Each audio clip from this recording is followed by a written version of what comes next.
La remise de Dembélé, elle est en direction d'un attaquant parisien. Mais comme elle touche son corps au joueur de Newcastle avant de toucher sa main, elle ne va plus dans la direction de l'attaquant. Oui, c'est vrai qu'elle est repartie en arrière. Ouais. Mais bon. Donc, ce raisonnement, c'est... En fait, on parle de M. Marcignac, un des meilleurs arbitres du monde. Hein. Oui, non, mais c'est pas lui, mais c'est ceux qui sont là-bas. C'est qui était à la barre? La première fois, effectivement, ils lui ont dit c'est pas la peine que tu viennes voir. Et la deuxième, ils lui ont dit viens voir. Et ils ne l'ont pas appelé sur la situation de faute sur Hakimi. Voilà. Bon, ce qui est quand même absolument incroyable, c'est qu'on a décidé, à un moment donné, de faire appel à la vidéo pour assister l'arbitre, pour qu'il n'y ait plus d'injustice dans le football et dans le jeu. Et là, on a des débats. On a des débats qui, post-match, nous font revenir sur les décisions d'arbitrage. Non, mais là, ça n'a rien à voir avec la vidéo, c'est la règle qui est un peu floue, en fait. Non, mais ça n'a rien à voir avec la vidéo. Mais s'il n'y a pas de vidéo, il n'y a pas pénalty. Bon. Parce qu'il n'a pas vu la main. Ça, c'est vrai. Je veux bien voir le c'est la vidéo qui influence. La vidéo influence l'arbitre. Quand il y avait des débats sur la VAR, tout le monde disait mais ça va tuer le foot parce qu'il n'y aura plus de débat. Rassurez-vous, il y a toujours des débats. Il y en a toujours, alors qu'il ne devrait pas y en avoir. C'était un Polonais, l'arbitre vidéo principal. Polonais comme M. Marcignac. Donc ils parlent la même langue. Oui, ils se connaissent très bien. Quand même, parce que s'ils ne se comprennent pas, c'est encore plus compliqué. Bon, ça arrive aussi de temps en temps. On a dit ça va enlever des injustices, mais Eddie Howe, il va penser que c'est une injustice ce soir. Oui, l'entraîneur de Newcastle, effectivement. Venons sur le match à proprement parler, non pas que ces décisions d'arbitrage n'en fassent pas partie, mais Kylian Mbappé était énervé par les occasions ratées du Paris Saint-Germain. On va en voir quelques-unes. Barcola, notamment, qui a fait une bonne entrée. En tout cas, on l'a vu. Mais alors, qu'est-ce qu'il a raté? Et qu'est-ce qu'ils ont raté? Alors, il y a un peu de malchance parfois. Il y a Pop qui fait aussi des arrêts. Il y a des beaux arrêts. Et puis, il y a quand même du déchet technique. Il y a un manque de lucidité. Je trouve que la jeunesse aussi de Barcola fait qu'on sent qu'il... En fait, il n'est pas assez sûr de lui au moment où il se retrouve dans des positions d'attaquant, alors que, bon, il faut dire aussi qu'il là, il n'y a aucune solution dans l'axe quand même. Non, mais il peut soit frapper pied gauche ou alors ouvrir plus son pied. Mais il mange un peu la feuille quand même, Barcola. Mais je trouve au moins qu'il a dynamisé quelque chose. Les entrées m'ont plus plu que le 11 de départ que j'ai vu. Oui, il a fait une belle rentrée. Mais là, on ne peut pas parler de chance, Hervé. La chance n'y est plus rien. À ce niveau-là de la compétition. Je pense de malchance sur Mbappé, par exemple, qui tire et que ça passe à 1 millimètre du poteau un peu plus tard. Oui, mais bon, le poteau... Il y a eu aussi de la malchance et de la maladresse. D'accord, mais le poteau, jusqu'à preuve du contraire, est à l'extérieur du but. Il n'est pas dans le donc. Il est à la limite de l'extérieur du but. Non, mais la chance à ce niveau-là n'existe pas. Ouais, je pense que c'est du réalisme. Non, mais honnêtement, je pense que là, même Mbappé, il peut mieux faire. Oui, mais bien sûr. Barcola était remuant. On ne va pas dire qu'il a fait une bonne entrée. Il a 3 occasions franches, parce que la dernière aussi, il doit remiser de la tête. Il ne doit pas mettre la tête au-dessus. Et ce qui est sûr, c'est que ce soir, Paris, c'est 31 tirs, 7 cadrés seulement, 4,5 expected goals, ce qui est quand même énorme. C'est-à-dire qu'il y a quand même eu beaucoup de situations dangereuses.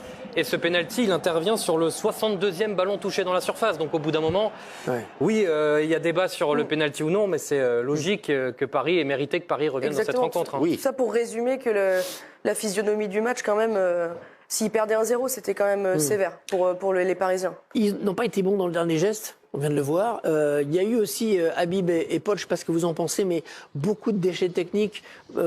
En amont de tout ça, des ballons perdus, mal relancés, pas de justesse technique au moment de se montrer dangereux finalement. C'est toute la difficulté lorsque, et Habib vous allez infirmer ou confirmer, mais toute la difficulté lorsque vous affrontez une équipe qui est très regroupée, comme l'a été Newcastle notamment après le but marqué par les Magpies, c'est qu'il vous laisse très très peu d'espace et que si vous voulez trouver une petite brèche, il faut être très très juste techniquement et le PSG ne l'a pas été pendant très longtemps. Oui, ils l'ont pas été. On a vu cette première période qui pour moi est une première période très moyenne de la part du Paris Saint-Germain dans le plan de jeu, dans ce qu'ils ont proposé. Il y a eu 10 minutes au début de match qui ont été bonnes. Après, ils se sont un petit peu éteints. Par contre, ce qu'ils ont vécu en deuxième période, il faut quand même remettre en perspective. C'est ce qu'il y a de plus difficile en football. Lorsque vous devez contourner un blanc bas, trouver des opportunités à l'intérieur du jeu, il y a eu 2-3 mouvements très bons de la part des Parisiens. Mais ils ont été chercher leur destin avec parfois le coup de pouce qui arrive en fin de match. C'est vrai qu'il y a eu beaucoup de situations, mais Kylian Mbappé a résumé. Un match de football, ça se gagne aussi avec peu d'opportunités. Ce soir, ils en ont eu énormément et ils sortent d'une situation très difficile. Merci Abi, merci Paul. Et il faut rajouter aux maladresses parisiennes, bien sûr, celle de Donnarumma. On va remontrer quand même le seul but du match. Non, pas le seul but, puisqu'ils ont égalisé à la fin, mais le but de Newcastle. Et la passivité défensive des Parisiens. Passivité défensive dans un premier temps, et la frappe repoussée mollement dans l'axe par le gardien italien, dans les pieds du Suédois Isaac, qui n'en demandait pas tant. C'est sûr que bon, il y a la grosse boulette de Donnarumma, mais avant quand même le comportement défensif est très inquiétant. Quand on voit, là aussi, je vois Ugarte sur cette image et je me dis que on a vraiment l'ombre de Ugarte là depuis quelques temps, je trouve, au PSG. Il faut retrouver aussi cette grinta qu'il avait apportée à toute l'équipe, qu'il avait insufflée. Et c'est très triste de voir les Parisiens avec cette attitude défensive très passive. C'est justement ce que Luis Enrique veut empêcher. Et ça, c'est un défaut récurrent. C'est-à-dire que ça, c'est les années d'avant qu'on est en train de revivre défensivement. C'est Kylian d'être avec nous juste après ce match nul. Le sentiment, c'est est-ce que vous êtes content d'avoir marqué ce but et d'égaliser, ou est-ce qu'il y a cette déception sur ce match où vous auriez pu marquer bien avant? Ouais, c'est une déception. Maintenant, il va falloir la passer vite parce qu'on a autre chose à faire. Mais comme j'ai dit tout à l'heure, dans un match de Champions League, on peut pas avoir autant d'opportunités et pas marquer. Comme j'ai dit, c'est pas la structure, c'est pas l'organisation, c'est nous les joueurs. On doit bosser, on doit être beaucoup plus clinique. On s'est créé beaucoup d'occasions.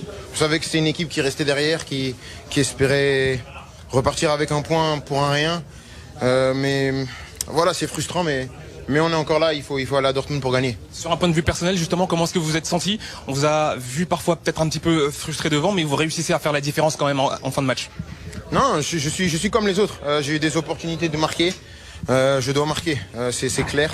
Maintenant, l'équipe, moi, dans le jeu, on s'est bien senti. On a dominé cette équipe. Je pense que tous ceux qui ont des yeux, ils ont vu qu'on a dominé. Maintenant, dans le football, tu peux dominer et faire ce que tu veux, mais si tu marques pas, ça concrétise pas. Mais c'est à nous d'être beaucoup plus réalistes dans le dernier geste. La bonne nouvelle, c'est que si vous gagnez contre Dortmund, vous êtes premier. Ouais, c'est pas une bonne nouvelle, c'est notre objectif. Voilà, maintenant on va se préparer et c'est un match très important et on va aller pour le gagner. Merci.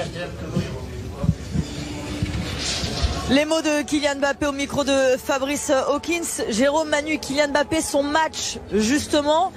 Difficile le match de Kylian Mbappé, certes il y a ce but qui égalise et qui sauve presque le PSG ce soir d'un cauchemar dans 2 semaines à Dortmund, mais c'était difficile. Ouais, mais il faut avoir quand même l'image de ses coéquipiers. Je pense que les 15 premières minutes, ils ont très bien commencé ce match-là. C'était des vagues qui arrivaient sur la défense de Newcastle et on est tous d'accord pour dire que le haut niveau, c'est faut être réaliste dans les deux surfaces et sincèrement quand tu te crées autant d'occasions et tout. Après, il y a aussi les joueurs de Newcastle qui ont joué leur rôle. Non, mais parce qu'il fait le bon geste sur la talonnade, par exemple. Oui, mais trop de déchets techniques également sur des gestes faciles. Là, est-ce que c'était vraiment, sur cette fameuse reprise de volée, est-ce que c'était vraiment nécessaire alors qu'il n'était pas attaqué, il était tout seul, il aurait pu très bien contrôler. Donc, des mauvais choix également sur des moments décisifs. Donc, un match un peu brouillon, un peu désordonné dans la finition, dans le dernier geste. Mais quelque part, le plus dur, c'est de se créer des occasions, mais j'allais dire que le plus dur, c'est de les marquer. Et 43e but en Ligue des Champions pour Mbappé qui rejoint au classement Neymar et qui se rapproche du duo Salah-Drogba. Il continue à affoler les compteurs. C'est un but quand même très important dans sa carrière avec Paris. C'est un but important pour lui, mais également pour le club, parce que je ne vais pas vous rappeler l'importance de finir premier de cette poule. On l'a vu sur les années précédentes. Eh oui, Paris qui peut finir premier dans 2 semaines en cas de victoire sur la pelouse du Borussia Dortmund. Joe, Manu le disait, il y a eu des occasions, mais il a beaucoup pêché. Kylian Mbappé le disait, c'est à l'image vraiment de toute son équipe. Et là, on a vu aussi de Kylian Mbappé qu'il y a eu un manque de pressing. Oui, on va le voir avec que la palette, mais c'est vrai voir plus de cette équipe parisienne, de plus de responsabilité, mais pas seulement avec le ballon, mais aussi sans. Et c'est ce qui manque pour moi à cette équipe parisienne, c'est le caractère de vouloir défendre et de vouloir faire mal par moment. Et pourtant, Luis Enrique, il n'en manque pas de caractère. C'est vrai qu'il y a des matchs, on a du mal à reconnaître comme cette équipe, encore plus quand elle est évidemment en difficulté. Et c'est le groupe, en fait. C'est parce qu'on peut en tirer un ou deux. On prenait Ugarte aussi, qui est un petit peu moins bien aujourd'hui, qui était vraiment le meneur d'homme au milieu de terrain, qui gagnait ses duels. Mais en fait, t'as pas l'impression que c'est une équipe qui peut tenir un résultat quand elle est dans le dur. En fait, t'as l'impression que oui. Et t'as pas un mec sur le terrain qui peut te malheureusement aujourd'hui, tu n'as pas ces certitudes. En tout cas, moi, je les ai pas ressenties, je ne les ressens pas. Je pense pas que les supporters parisiens aujourd'hui peuvent te dire que leur équipe a cette personnalité dans la difficulté d'aller chercher un résultat. On l'a vu à Milan, on l'a vu à Newcastle, on le voit ce soir. Oui, ce soir, certes, il y a beaucoup d'occasions et c'est clair qu'il doit faire mieux parce qu'il y a aussi un manque de réussite. La frappe de Mbappé qui frappe 2 fois et ça passe juste à côté. C'est vrai qu'ils ont eu beaucoup d'occasions. Mais au niveau personnalité... Je suis d'accord avec Johan, mais il y a un autre aspect également que je rajouterais qui est pour moi très important et qui est pour moi très symbolique du très haut niveau, c'est la technique. Il y a quand même des joueurs qui ont été pris dans cet effectif pour amener une palette technique, une touche technique, en dehors justement de la dimension physique. Et je trouve qu'il y a eu énormément de joueurs qui ont failli aujourd'hui, ce soir, notamment dans le milieu de terrain. Que ça soit Ruiz, que ça soit Lee, que ça soit des garçons comme Kylian Mbappé. Mais même les défenseurs dans leur relance, le nombre de ballons perdus facilement, le nombre de gestes perdus, le nombre de décisions pas bonnes dans le bon timing. Je veux dire, si on doit faire une comparaison avec des équipes comme City, comme Real Madrid, les géants de l'Europe à l'heure actuelle, il y a très peu de déchets techniques dans les passes, dans les contrôles, dans pas mal de choses. C'est deux aspects sur lesquels les Parisiens doivent vraiment s'améliorer s'ils veulent être performants sur la prochaine partie de saison. Justement, pour illustrer tout cela, une palette avec toi, Joe, sur le manque de verticalité des Parisiens ce soir. Oui, et c'est pour ça qu'ils se sont créés en occasion. Mais ça a manqué. Il n'y en a pas eu assez. Tu vois, là, il y a eu trop de moments où les joueurs avaient le ballon dans les pieds, ils étaient là à réfléchir qu'est-ce qu'on fait. Mais du moment où Mbappé accélère avec la talonnade, tu peux pas défendre. En tant que défenseur, tu ne peux pas défendre parce que tu es aspiré, tu veux sortir sur lui, mais le fait qu'il touche ce ballon, toi, te prends un contre-pied. Et ça, c'est ce que le PSG doit faire aujourd'hui. C'est ce qu'il doit faire plus, c'est ce qu'on espère. Il fera davantage dans 2 semaines à Dortmund. Lucas Hernandez est en direct avec Fabrice Hawkins. Lucas, vous avez poussé très très fort. Est-ce qu'à un moment donné, vous vous êtes dit que ça allait pas le faire? Ouais, moi sur le terrain j'étais confiant. Je savais que le ballon allait rentrer. Après c'est vrai que plus les minutes passaient, plus c'était un peu tendu. Mais bon, à la fin on a eu ce but de Kylian. Et même en sachant que ce but il nous faisait du bien, on a essayé de continuer à attaquer jusqu'à la fin, jusqu'à la dernière minute pour essayer d'accrocher cette victoire. Il y a des soirées comme ça, il y a des nuits comme ce soir où le ballon il n'a pas voulu rentrer. Mais voilà, l'équipe a fait un travail exceptionnel, un boulot du début jusqu'à la fin. Et je pense qu'on peut rien se reprocher. Vous avez eu pas mal de situations, pas mal d'occasions. Il y a eu aussi quelques petites erreurs techniques, peut-être un petit peu trop. Est-ce que c'est ça qui vous a pénalisé dans cette rencontre? Non, après si on fait le bilan à la fin du match et on voit toutes les occasions qu'on a eues, le gardien il a sorti du ballon, il a fait des parades, je pense que des parades qu'il n'a jamais fait, mais voilà, ça fait partie du foot. Le défenseur aussi qui le compte du ventre, mais bon, il n'y a pas d'excuses. Le plus important c'est que c'est à nous de continuer à faire notre jeu et que là-bas à Dortmund, si on gagne, on est qualifié comme premier du groupe, c'est le plus important et ça sera encore là-bas une nouvelle finale pour nous. Justement, vous y pensez déjà à cette finale, quels ingrédients il va falloir mettre pour gagner justement cette finale? Moi, je pense continuer à être comme on est, comme on est en train de faire depuis le début de saison. Avec cette personnalité à vouloir jouer le ballon et en créant des occasions et en espérant que là-bas, bien sûr que le ballon qui puisse rentrer. Merci Lucas. Okay, merci à vous. C'est bon, merci Fabrice avec Lucas Hernandez. Jérôme Manu, avant de vous libérer, dites-nous, dans 2 semaines à Dortmund, on y croit? Bien sûr qu'on y croit. Oui. Avec cette équipe-là, de toute façon, elle est capable de tout. Sachez elle est imprévisible. Ça c'est vrai. Pour information, ce sera la 2e fois dans l'histoire parisienne en Ligue des Champions depuis le rachat par le Qatar que Paris joue sa qualification lors de la 6e et dernière journée. La dernière fois, c'était sur la pelouse de l'Étoile Rouge de Belgrade, dans un autre contexte, face à une équipe beaucoup plus abordable. Là, Dortmund également va jouer la première place, donc ça va être une finale. Ça va être chaud avec le fameux mur jaune.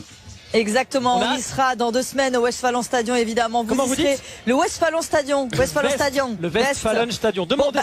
Le BFAOB, j'ai envie de dire le BFAOB Stadion. Le Signal Iduna Park, on en a plein. J'ai 2 semaines pour travailler mon allemand, messieurs. Ne vous moquez pas, Jérôme Sillon. On y sera dans 2 semaines au BFAOB Stadion, au Signal Iduna Park. On y sera évidemment. On sera à Dortmund pour vous faire vivre cette finale entre le Paris Saint-Germain et le Borussia Dortmund. Messieurs, merci beaucoup. On va entamer notre tour d'Europe. Joe, on y croit évidemment. Le Paris Saint-Germain qui doit, on le rappelle, s'il gagne tout simplement, une victoire, en tout cas il a son destin en main.